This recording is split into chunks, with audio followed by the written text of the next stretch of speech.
Bon réveil, bonne journée, on est vendredi aujourd'hui, suite des festivités pour le best-of de Manu dans le 6-9 sur Énergie, on va s'écouter David Guetta, il y a eu Super 06 qui arrive, mais pour l'heure voici l'actu, il est 7h30 sur Énergie.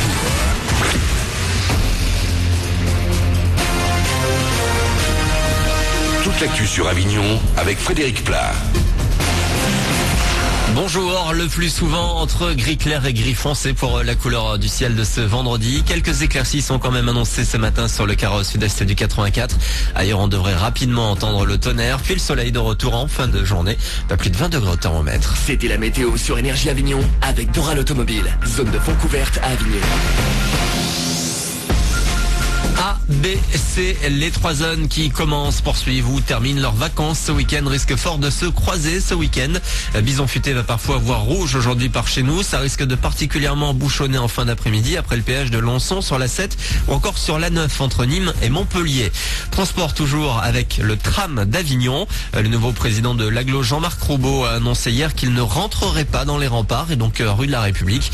Il a également annoncé que le projet sera redessiné d'ici cet été. À Saint-Saturnin-les-Avignon, l'ancien militaire accusé d'avoir tiré en direction d'enfants en début de semaine a été écroué. Il sera jugé aujourd'hui en comparution immédiate au tribunal correctionnel d'Avignon. Du sport ce week-end avec le coup d'envoi de la 34e journée de Ligue 2 ce soir. Arles-Avignon qui reste sur un nul face à Laval au Parc des Sports vendredi dernier se déplace en Corse ce vendredi.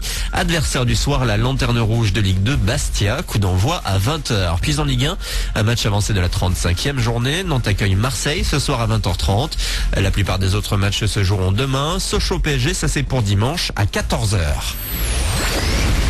Le succès des mangas ne faiblit pas. Les Français sont les deuxièmes consommateurs au monde de ces BD nippones.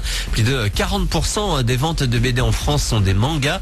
Ce week-end, le printemps de la maison à Vedène en fait son thème. Manga passion, ateliers, expos, conférences, concerts, tout pour séduire les mangadicts.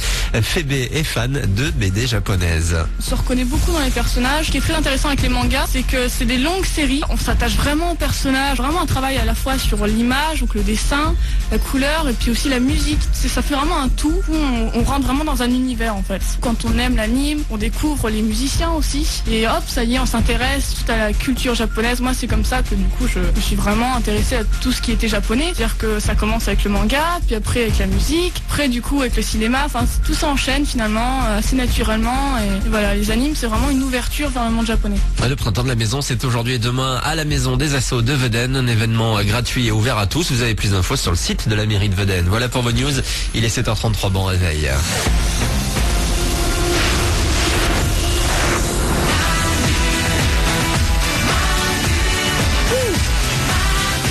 Salut toi. 7h33, bon réveil. Nom de Dieu, Smarty. Oula, oui, peut-être le double 8. Ouais, David Guetta arrive, hein, si jamais il y a Avicii derrière. Bah c'est le double 8. Vous faites les deux DJ superstars à la suite et vous m'appelez au 3937. Je vous invite à aller voir avec les meilleurs DJ de la planète en live sur les plus gros festivals de l'été avec Énergie. C'est canon, hein, ça va peut-être se gagner maintenant, là, juste après ce braqueur, mais tellement débile. Écoutez, c'est la suite du best-of de Manu avec sur Énergie. Donc voilà, très bien. Oula, faut que je me réveille aussi moi. À tout de suite.